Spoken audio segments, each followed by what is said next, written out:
Hello বন্ধুরা, দেখো আবার একটা রেসিপি নিয়ে চলে এসেছি, চিলি চিকেন। তো চিলি চিকেন বানানোর জন্য আমি নিয়ে নিয়েছি এখানে চিকেন। ফার্স্টে চিকেনটাকে ম্যারিনেট করে নেব। তো ম্যারিনেট করে চিলি চিকেনের জন্য চিকেনটা ম্যারিনেট করে তুমি যতক্ষণ রাখবে ততক্ষণ কিন্তু খুবই ভালো, মানে যতটা সময় রাখতে পারবে ভালো হবে। তো আমি এখন চিকেনটা ম্যারিনেট করে ওভারনাইট ফ্রিজে রেখে দেবো। তো দেখো আমি এখানে 800 গ্রাম চিকেন নিয়ে নিয়েছি। এবার আমি দিয়ে দেবো একটুখানি লবণ, বেশি লবণ দেবো না কারণ চিকেন থেকে কিন্তু জল ছাড়বে। তো এবার দিয়ে দেবো, দেখো এখানে দেখো আমি মিক্সিতে তিনটে কাঁচা লঙ্কা, একটু আদা আর একটু রসুন এটা পেস্ট করে নিয়েছি। দেখো এখানে আমি আদা রসুন আর কাঁচা লঙ্কার পেস্টটা দিয়ে দিয়েছি। আর এবার দেবো আমি একটু লেবু,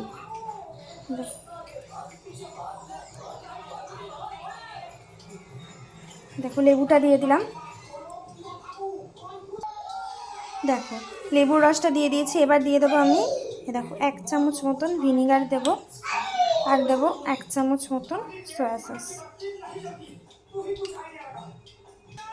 এবার দেব একটু গোলমরিচের গুঁড়ো। কেউ যদি বেশি ঝাল পছন্দ করে দিতে পারো, আমি মোটামুটি দিলাম কারণ এখানে আমি কাঁচা লঙ্কাটা যেহেতু দিয়েছি, অনেকে কাঁচা লঙ্কা না চাইলে নাও দিতে পারো। তো চলো এবার ম্যারিনেট করে মাংসটা রেখে দেবো ফ্রিজে। দেখো আমি এবার ভালোভাবে চিকেনটা কিন্তু মাখিয়ে নিয়েছি। তো এটাকে এবার আমি ওভারনাইট ফ্রিজে রেখে দেবো। কালকে যখন চিলি চিকেন করব তখন তোমাদের সাথে শেয়ার করব।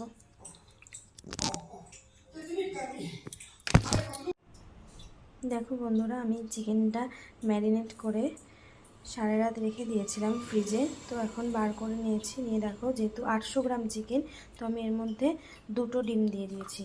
আচ্ছা এইবার দিয়ে দেবো তোমার কর্নফ্লাওয়ার।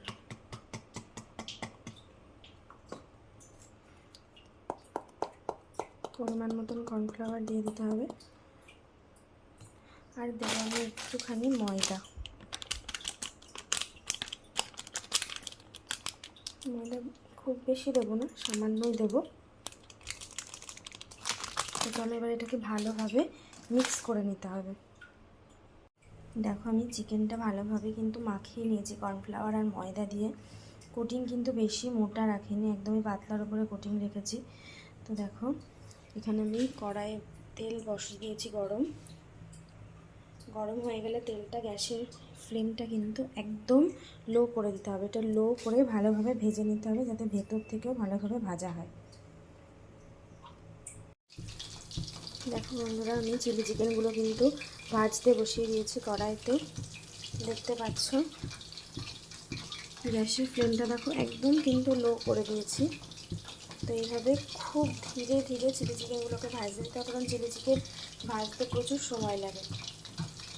যতটা সময় নিয়ে ভাজবে ততটা ভালোভাবে ভেতর থেকে নরম হবে আর ওপরটা কিন্তু ক্রিস্পি হবে। দেখো বন্ধুরা, আমি ভিডিও শেয়ার করতে ভুলে গেছি। আমি চিলি চিকেনটা বসিয়ে দিয়েছি। চিলি চিকেনের জন্য আমি এখানে সাদা তেল দিয়েছি 2-3 চামচ মতন। আর তার মধ্যে দিয়েছি দেখো একদম জিরি করে আদা কুচি রসুন কুচি দিয়ে, তার মধ্যে ক্যাপসিকাম টমেটো দিয়ে দিয়েছি, আর একটু দিয়েছি টমেটো কুচি, পেঁয়াজ দিয়েছি। দিয়ে দেখো এটা আমি ভালোভাবে একটু নাড়াচাড়া করে নিচ্ছি। দেখো এটাকে আমি ভালোভাবে মিক্স করে নেবো, মানে পেঁয়াজটা ক্যাপসিকামটা আর টমেটোটা একটুখানি ভালোভাবে ভাজা করে নেবো।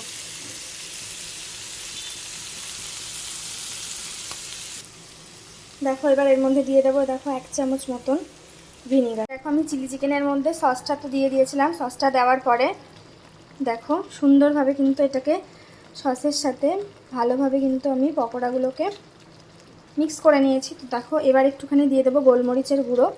এখানে না আমি বলতে ভুলে গেছিলাম, আমি একটু লঙ্কা কুচি করে দিয়েছি 2টো। কেউ যদি ঝাল খুব বেশি পছন্দ না করে তাহলে ওটা স্কিপ করতে পারো। আর গোলমরিচের গুঁড়োটা কিন্তু অবশ্যই একটু দেবে, কারণ গোলমরিচের জন্য কিন্তু চিলি চিকেনের একটা সুন্দর টেস্ট হয়।